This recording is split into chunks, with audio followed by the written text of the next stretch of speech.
just bleed. Summer Parker fighting for you and me. Patients need what the doctor has said. Safe access now to the meds they've read. One love, one fight, don't you delay. Rights for the people in every way. We stand tall, we won't back down. Safe access is the anthem sound.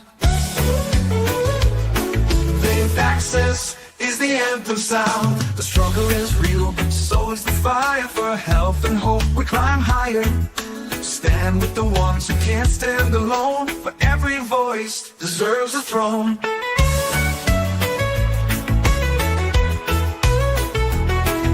Compassion leads where the laws resist. A healer's heart can't coexist with barriers blocking what we deserve. The people's needs must be preserved. One love, one fight, don't you delay.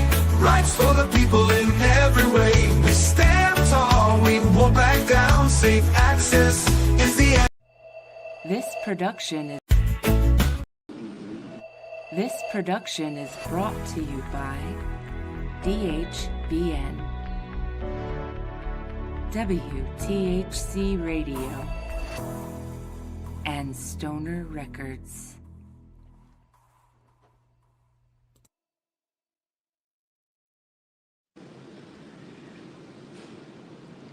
Hey everybody.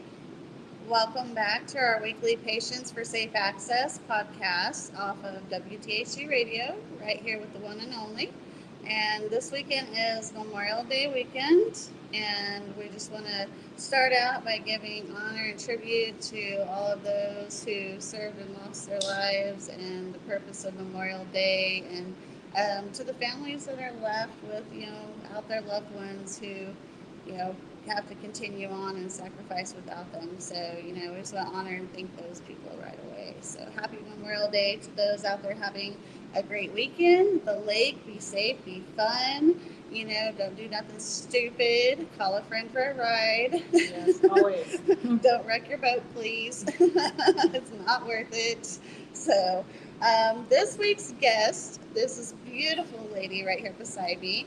And her name is Maxine. And Maxine, I just recently got to meet her and hear some of her story. And so today we're going to talk with her about what it means to be a mom in cannabis in the state of Oklahoma.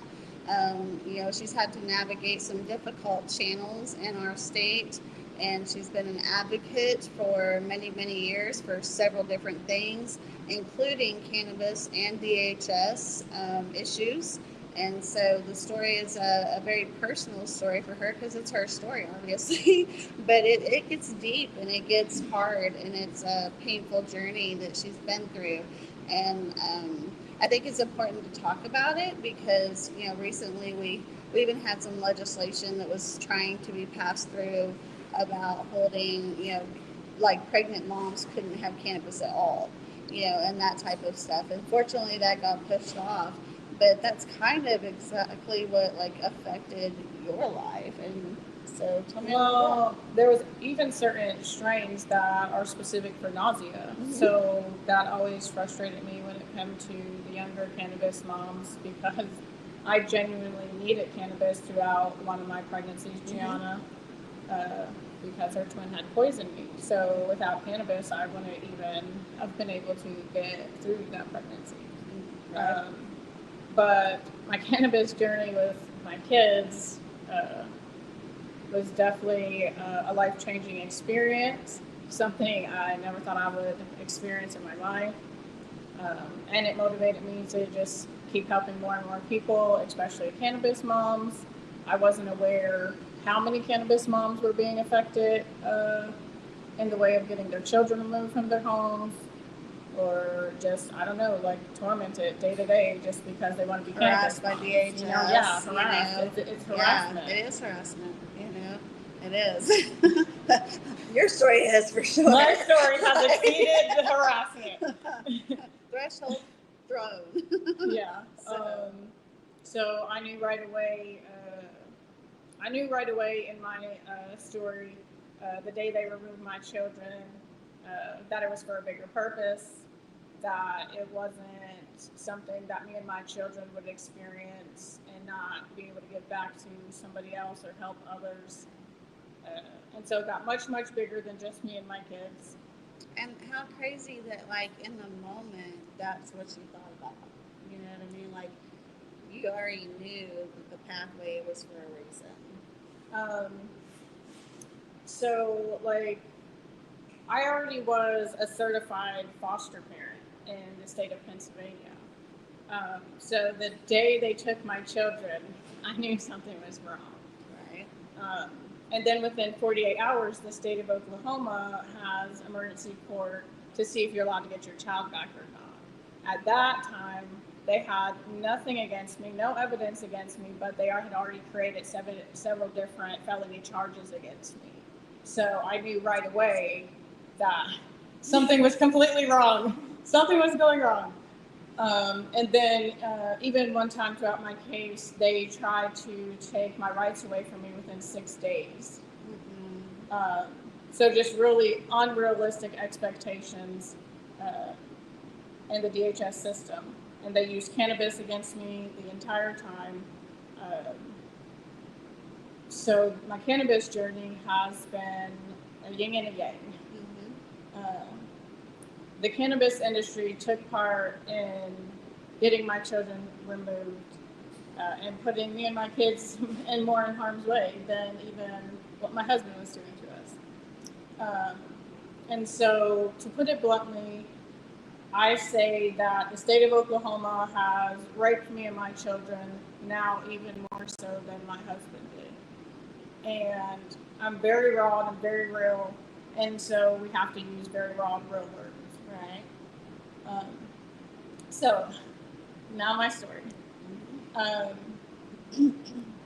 The state of Oklahoma removed me and my kids from my husband because he raped and beat me, and he put a gun to our 13-year-old's head and threatened to kill her.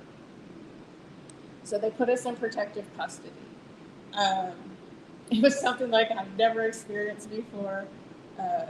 I've always had my own homes. I was even, as a young kid, my parents always had 4 or 5 bedroom homes. I've never experienced anything such as a women's shelter or true hunger, I guess. And so it's very next level experience for someone like me. My kids couldn't take it. They want to eat there. It was a crazy situation. Long story short, they lost the cases against my husband. Canadian County lost the cases against my husband. So they returned the children back to him. With doing so, I was married to my husband for 15 years, and I also went back to my husband. I wasn't going to leave my kids. Which puts you right back in Which put me right back in a dangerous situation. I'm in the highest level of abuse in the state of Oklahoma, which means the next time my abuser gets his hands on me or is in a negative way with himself and gets his hand on me, it will result in fatality.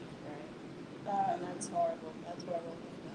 And so I have one of the leading cases in corruption in the state of Oklahoma behind this. Good for you. Yeah, and so like I said, it all started from the cannabis industry, and it was a yin and a yang. When you say it started from the cannabis industry without dropping the names necessarily, you know what I mean? Right. It was actually like a select group of people or even individual persons that really brought this, forward and pushed this.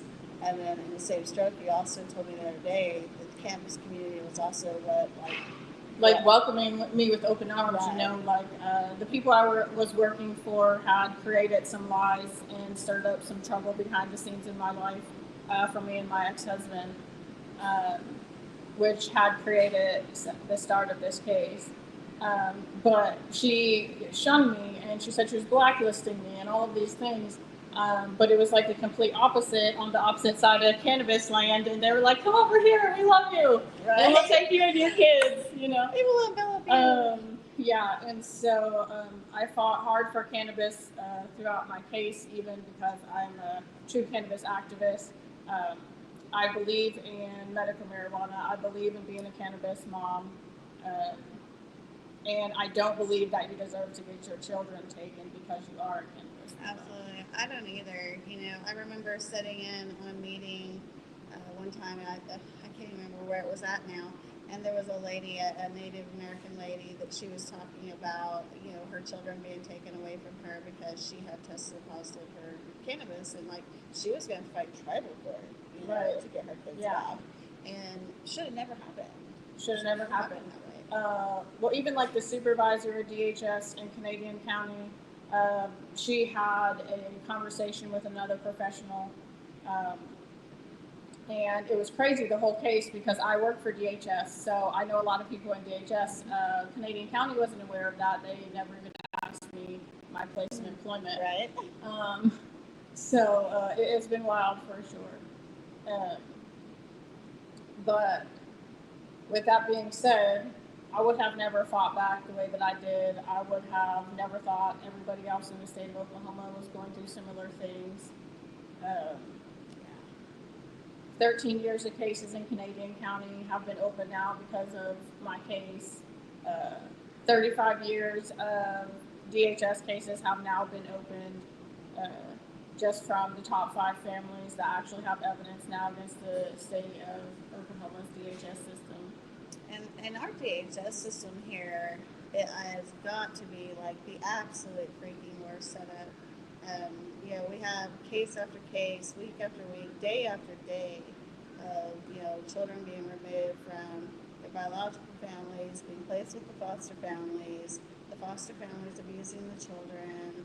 We had a little girl, and it was like shown all over the United States. A little girl recently over the winter time was put outside by her foster parent or by a teacher, and one of the two, and that Oh yeah. remember that? Yeah, that I was see like, how can you do that to Well, a that's child? what I would fight these things in court even because they were abusing the things they said I was doing to my children. They were really letting happen to my children, and so I would be fighting back and I'd be arguing in court.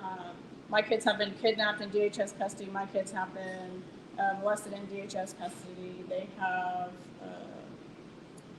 experienced a lot of things themselves. My older girls have written their own stories, and I leave it up to them, their story, and if they ever want to tell it, we don't open up their feelings and their stories to everyone. Right. No, I respect for them. It's perfect. But they're pretty transparent, just like their mama, and they're pretty much like, this is what happened to us, Right. and this is real. And so even the girls want to like give back when they get out of their knucklehead attitudes that they're living through right now. They do talk about giving back to teens in a way of like, this really happened to us, and we can talk about it. Right, and it's not like, let's break the stigmas of it not being okay to talk about, the home issues. Yeah. Well, I think that's even the state of Oklahoma wasn't prepared in that way, because most people get their children taken away and they're like, oh my God, I don't tell nobody that my kids got taken, and I was already a cannabis activist, influencer, social media influencer, worldwide model. So I was the complete opposite. I was like, look, y'all stole my kids. Give my kids back now. Right. No, call their asses out for it, for sure. And so I would call them out in court, and I would call them kidnappers, and they just didn't like me right away. And so, we'll get to some of this when we get back, but you're working on some really big things to help people that have been affected in those ways. And that's kind of cool too. Yeah. I work on important things. Yeah, I work on a lot of important things too. Well, I work on the fun stuff, but I really do work on the important things. When life throws you like some bullshit, and you learn from it, you gotta take and teach it out and share it out. Yeah. Really do, because others shouldn't have to go through the same thing. No. Yeah, and so it was even that's what started like hurting me the most, is seeing the young moms come in and they would have and even my 14 and 16-year-old girls, they would see the whole operation of the courtroom because we were in court so long. We have one of the longest cases in Canadian County's history. And so we knew their whole operation by time court had ended. Right. And these little babies, literally in carriers, 3 months old, maybe brand new babies, and they're just taking them right away. And I just couldn't imagine being that young of a mother and getting my child taken from me. And so you said that you heard, other people have come forward, talked to you about their stories in regards to DHS and the children and cannabis. So, I mean, is this something that, like, is more common for just, to them to destroy entire families over the plant? That's the operation, is to destroy families. They call it rebuilding and reuniting the family, but they didn't realize that I already worked for DHS and I specialize in abuse and neglect, so I do know how to rebuild the family. Right. And so they weren't trying, they created chaos, they created the turmoil, they have our children completely disrespecting us as parents. We weren't allowed to have rules. We weren't allowed to discipline our kids. There was no yelling, anything. And they would use things like that. Oh, you yelled at your kids this weekend or something.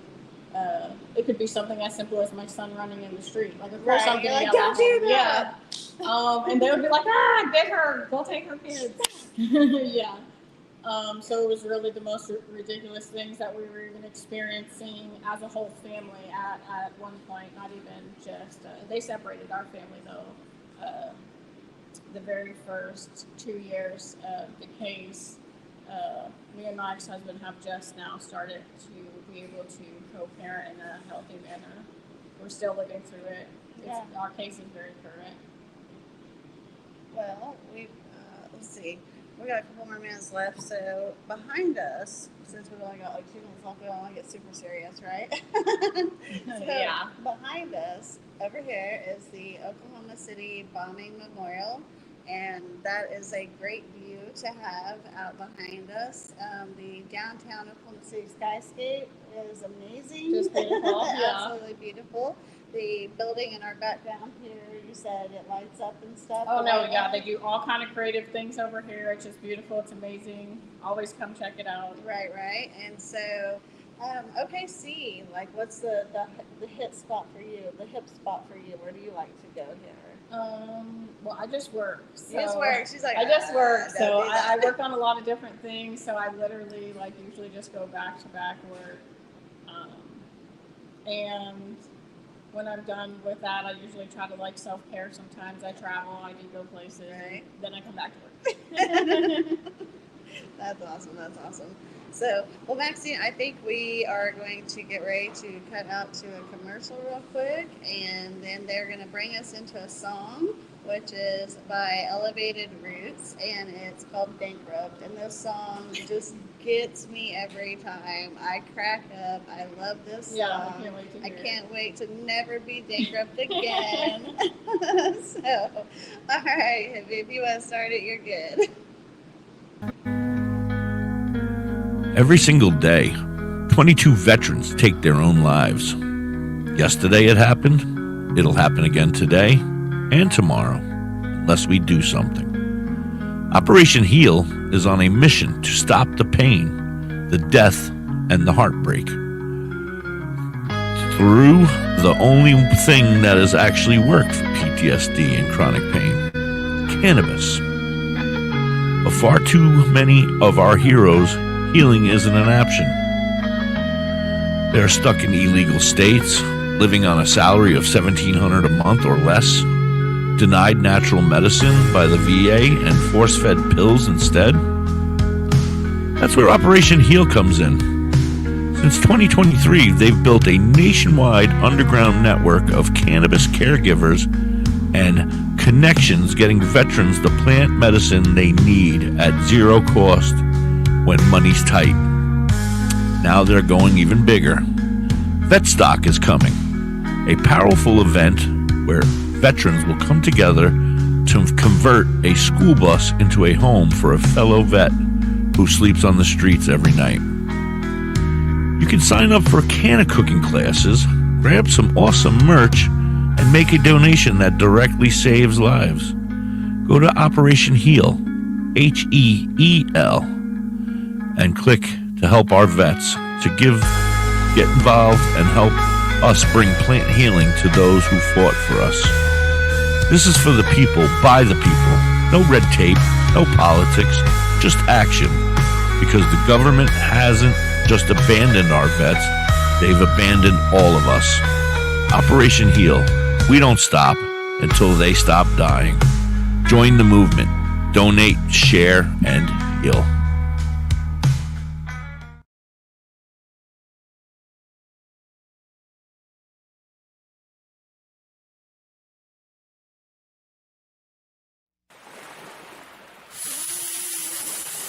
Oh man, that looks like it's our last one, man. That is our last one, man. Good thing we can scrape the pipe, bro.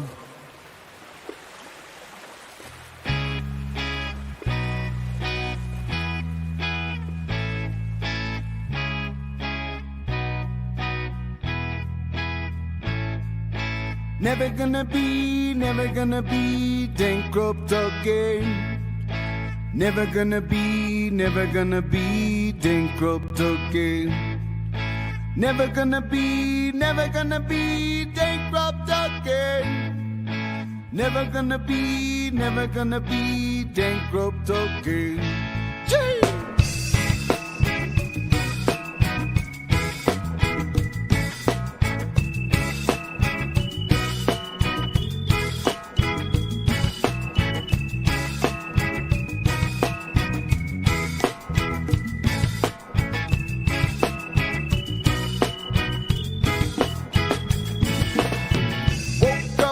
Morning at the scrape my pipe.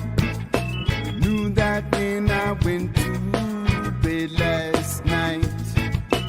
Had a premonition in my head that I never gonna wake bankrupt again. Jumped on my bike and pedaled downtown on the lookout for the one John Brown. Found him in a corner parking lot, smoking spliffs. Him said, "Here, man, you want to take a heat?" I said, "I'm never gonna be bankrupt again. Never gonna be bankrupt again. Never gonna be bankrupt again.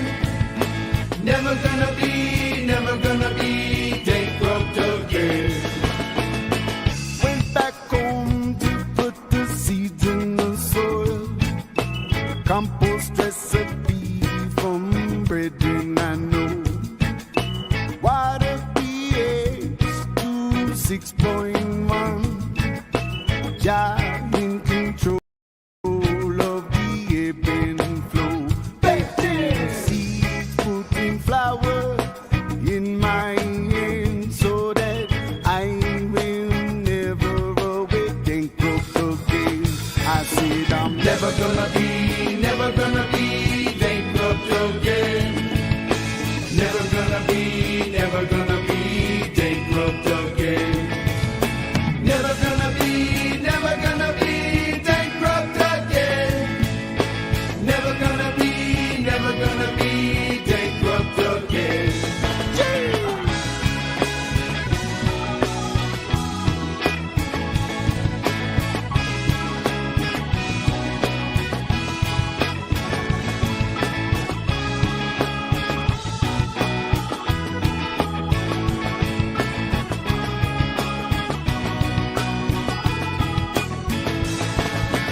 Never gonna be bankrupt again.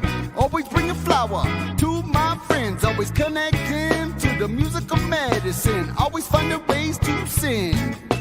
Positivity and healing vibes. Always attracting my tribe. Always vulnerable to the tides. Always accountable for my strides. Holding on, not folding beyond. Letting go and letting you know. Bankrupt isn't never gonna be a part of my flow. I said I'm never gonna be bankrupt again. Never gonna be bankrupt again. Never gonna be bankrupt again. Never gonna be bankrupt again. Driving around, I see John Brown and said, "Dead gonna be bankrupt again. I said, hey John Brown, can I give you a hand so that you yourself will never be bankrupt again? I said, never gonna be bankrupt again. Never gonna be bankrupt again. Never gonna be bankrupt again.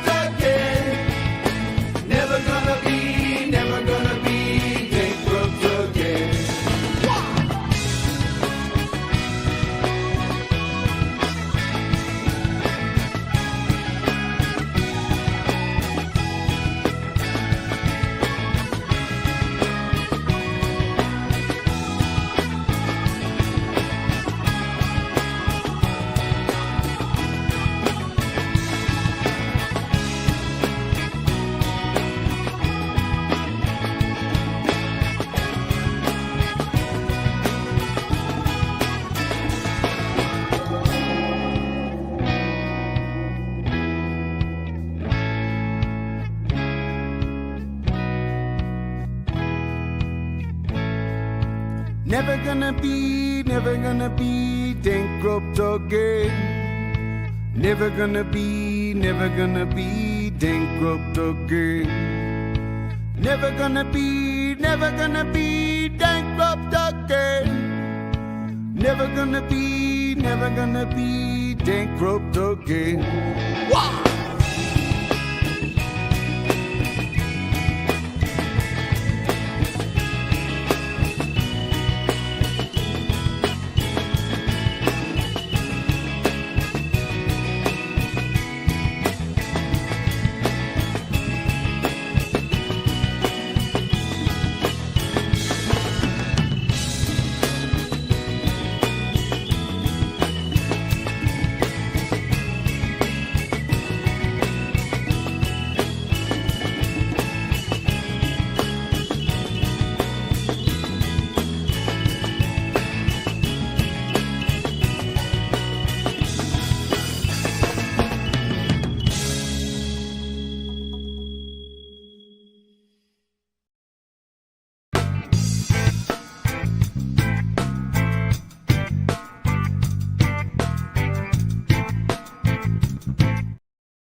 Hello, and welcome back. It's a beautiful Memorial Day weekend, and we are here with Miss Maxine Antoinette, who is one of the most amazing people. Her story is crazy, but this woman is like the legit story of building an empire of her own and doing it while digging out of the trenches. Literally. Yeah.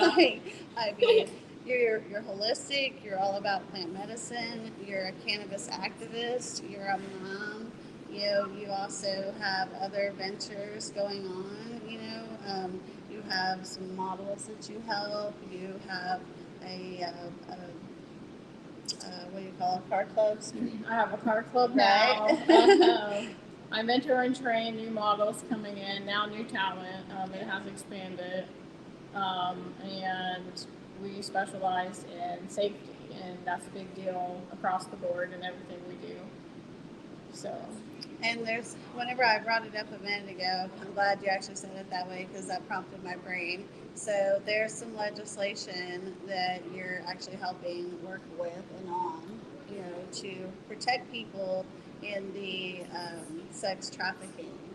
Yeah, we assist with the Kevin Stewart Foundation, and he is obsessed with human trafficking and really taking care of the victims. And I never seen somebody so passionate about let's get these people back into society properly.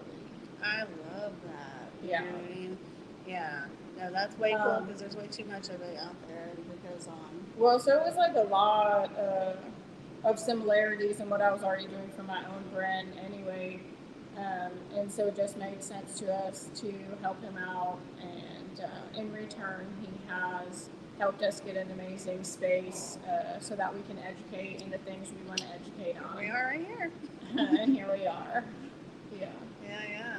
So, whenever you talk about education and stuff like that, you've talked about education quite a bit, whether it be in cannabis or, educating yourself on how to advocate for yourself and your family and your rights and that type of stuff. Yeah. It's pretty key to learn.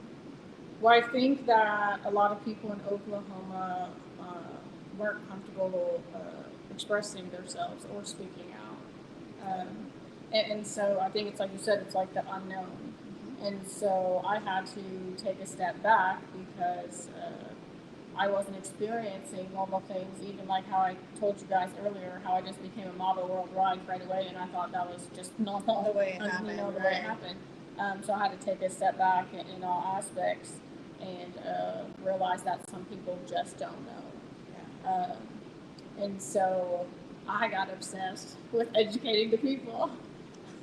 I love that your diversity and your background is, like you're saying, worldwide. You have been all over. You have done so many things, and to be able to bring all of that collectively back to the efforts that you're putting together now, I'm sure it's a well-rounded course background. It definitely is, and I experienced the things, and so I'm not just giving advice or selling people, pipe dreams. I really lived through these things. It's really happened to me, or I'm experiencing it still, Yeah, I was telling her on the break a little bit that part of what completely blows my mind about her story and many others like hers about DHS taking their kids for cannabis and kidnapping the kids and things like that. We have a huge movement started in Oklahoma right now about DHS in our state. We have legislators in our state capitol that are raising living hell finally about this and trying to do everything. There have been grand jury petitions. I'm part of the petition. Yes. I work with Gabe Woolley. I work with Shar Augusto. I work with JJ Humphreys. I work with the old president of the NAACP, Anthony Douglas. So everything that was running in the news from I think November to maybe January, February-ish, that's all of that is to do with my case and everything going on behind the scenes with DHS. So when I say I really get obsessed and do the work, I really get obsessed and do the work. That's okay though. We need that.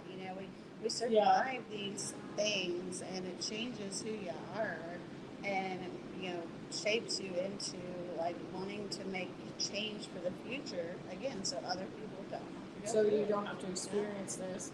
And I even got to the point where I felt like that it was just everybody combined in Oklahoma, and it's just the forces of evil, I guess, and Oklahoma is preparing for change, but they're also not ready for change. Oh, man, it's a slow process, snail's pace. Yeah, and so I can understand that as well. I have a very close-knit family. I was raised in a small town in Pennsylvania. Shout out PA. Yeah, I wasn't allowed out the house. I had to read books every night, and just a very different life than I have now.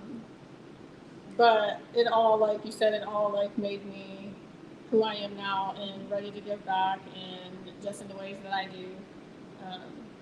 So it even hurts me.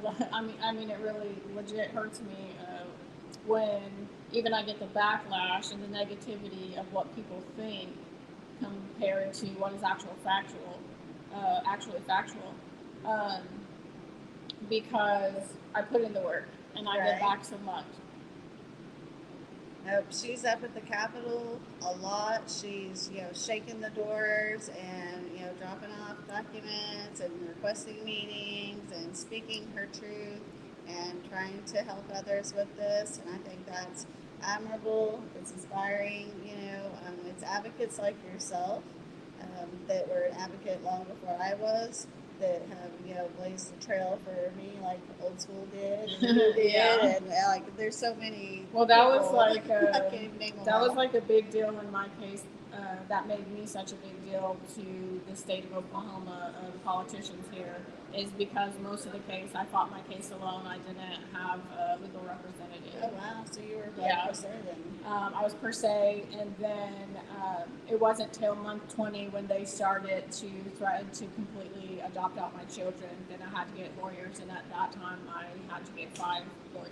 Yeah, and you just said a minute ago, you told me, I think it was maybe the district attorney that made the comment about your children. The ADA in Canadian County at the time, and she was a female, I was a female, and it was the most disgusting thing I've ever seen in a human being. She had, at the end of my case, she had told my 14-year-old and 16-year-old to their faces, let me guess, I bet your mother's going to say your father raped her again. And it was the most disgusting thing I've seen in politics this far, honestly. And I would beg them, don't let my children in the room. Like, I don't want my kids in court. I didn't want my kids to even experience what a courtroom setting was. Who wants to? You know? Who wants their kids to? And in the state of Oklahoma, or Pennsylvania, where I'm from, and I didn't know Oklahoma laws, they would have never had the children in the courtroom like that at all. It would not have been a thing. And that traumatizes kids to be put in that situation, to hear the stories of the abuse and neglect and different things that happened within their own home and their own environment, stuff like that. They don't need to have to sit there and listen to the testimony. And not only that, but me and their dad were very private and intimate in our lives. So our children weren't aware of a lot of these things that went on behind the bedroom door. And so that even started being my motivation, is because I couldn't believe the things that they were actually telling my children or letting my children be aware of. Yeah. Kids should not be told all this. Any of it. Why do they know these things? So I had a similar, or not similar, a way different experience than you did. And on the break, we were talking about that briefly. So I had an ex-boyfriend that his baby mama had gotten into some trouble with some drugs and stuff, so we ended up with the kids for a while, right? And while we was together and we had the kids, he ended up getting pulled over in June of, I think, 2018, just a few months before Legalization. Yeah. Yes. Father's Day weekend, we were headed to the lake. Just a good time. Right. Had a couple of grams in his pocket with a pinch hitter. And he got pulled over, he got popped with it, he got charged with it. DHS came to our home. They'd already been to our home when they gave us the kids in the first place. Same caseworker. They come to our house. We're honest with them. We tell them, yes, he smokes marijuana. Obviously, that's what he got in trouble for. They literally told us that they would not remove children from the home for marijuana. And that was in 2018. They use, everybody in the cannabis industry or the dispensary knows the magnifier glasses. Mm-hmm. I had got a new shipment. We were opening a new dispensary in Midwest City, and we had got a new shipment of the magnifier glasses. So it was literally just out the box. It didn't have ever had cannabis in it. Right. Right.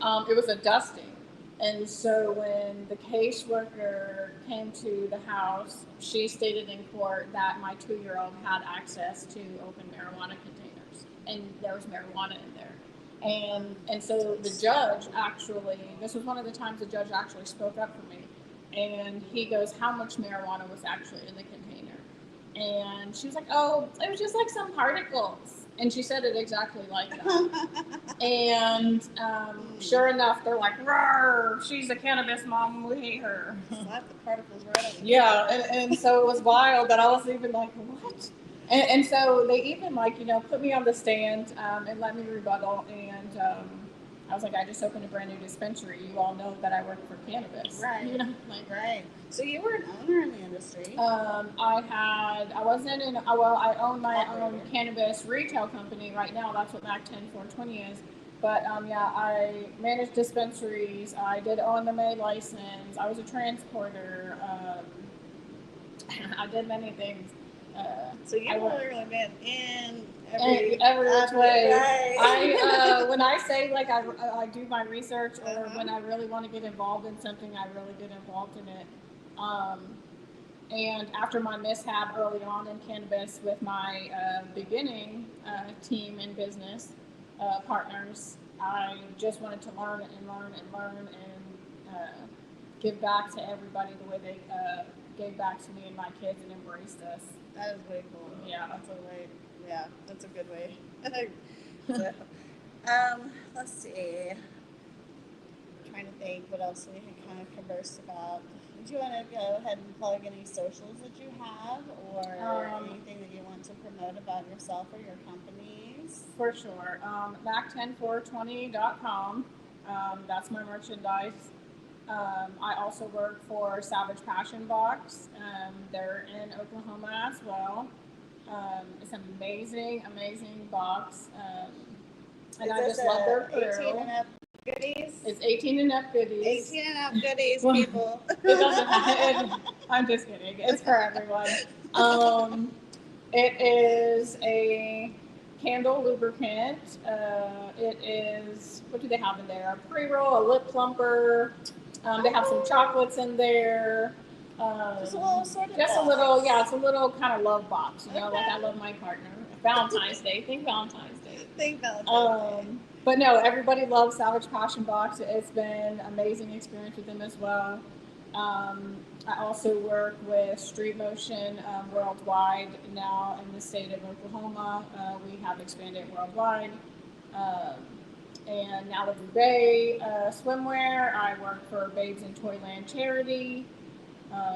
Those are also worldwide brands. Babes in Toyland Charity are like the most elite models in the model industry. Now, as far as your modeling goes, though, you've been in things like Maxine, and you've been in several big publications. Tell us about that. That's when Oklahoma actually first started noticing who I was, even though I was doing all these things way before. But Oklahoma finally caught wind in about 2020. I had got Ink Magged. I got third in the world. Yeah, so that kind of bring me alive here. Right. And everybody was like, oh, now we love that Ink Crazy Babe, you know, and I was like, thanks. But very much the cannabis industry had always been a part of my journey, and I went from promo work to complete activist, and traveled around for that. I did a cannabis tour. I got into Forbes for cannabis. So I've done many things now for the plant, and I stand by plant medicine. I heard about you guys. I knew kind of like what you did, and you know, you guys kind of like are like me. I feel like you're love and hate.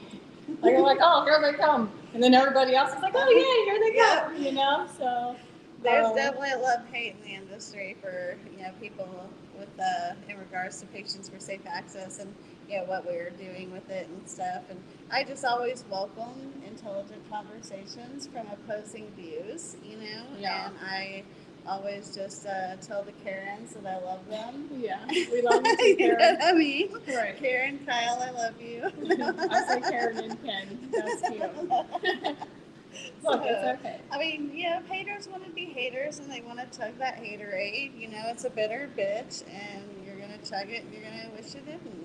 Yeah. I mean, like, why be a hater when you? Well, can I'm be a just like, motivator? why don't you want to be a part of something positive? Why don't you Yes. want to be a part of something that's moving forward? Yes, and I think like a lot of the things that we're all doing, we're progressively trying to change things for the better, and we're all linking up like train cars, as Charlie likes to say. Yeah, we're aligning. We're like, all of us are in different places throughout the state and throughout the U.S., but yet everyone's on the same mental track, and so together we make a very powerful steel train. Yeah.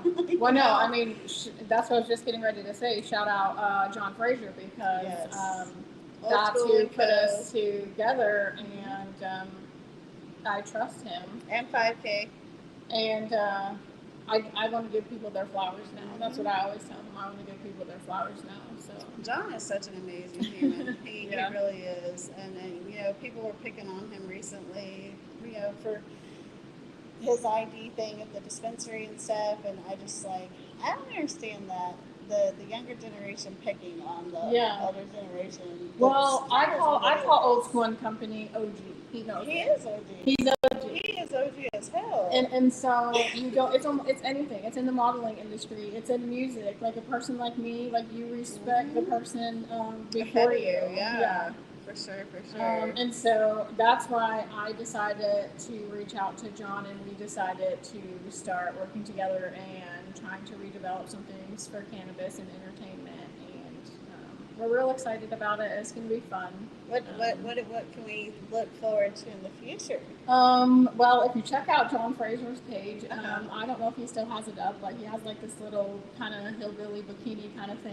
So we're gonna both wear it. John, you are not going to win this competition, honey. Your body is in better shape. So we're gonna both wear it. We have some cute little funny things out.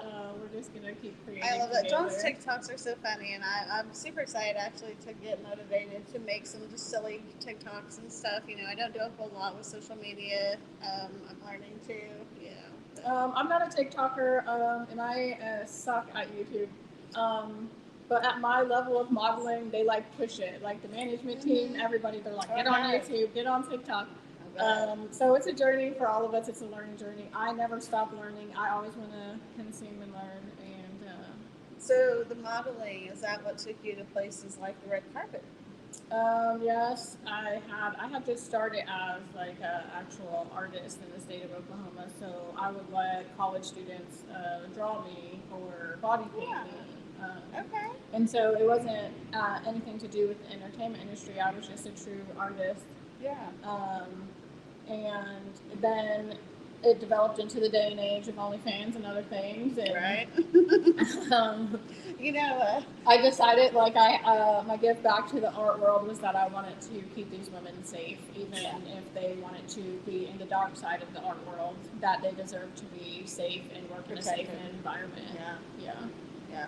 I mean, if it's your choice you're making, but still to be able to be protected in that choice, that's the right way. Yeah, John Fraser actually said he was going to start an OF. He said OF, and I said, what is that? And he said, old parts. Old parts. Yeah, I love that. So, hey, Charlie, can I look at your phone for a second so I can look at the questions and see if we have any to go through? You don't get to see them? All right. Hippie, if you want to bring some up or comments, we'll go through those real quick. If anybody wants to ask Maxine anything or myself. Sometimes Hippie puts questions up there of his own, so. Well, that's true. Right. Do you have any events scheduled? June 21st, Street Motion and Mac 10 420. It's our first official merging. Collab. Yeah. Okay. And so we're doing 21st. Cannabis Awards. I'm very close friends with Sheldon, and he runs the Cannabis Music Awards Festival in Dubuque, Oklahoma.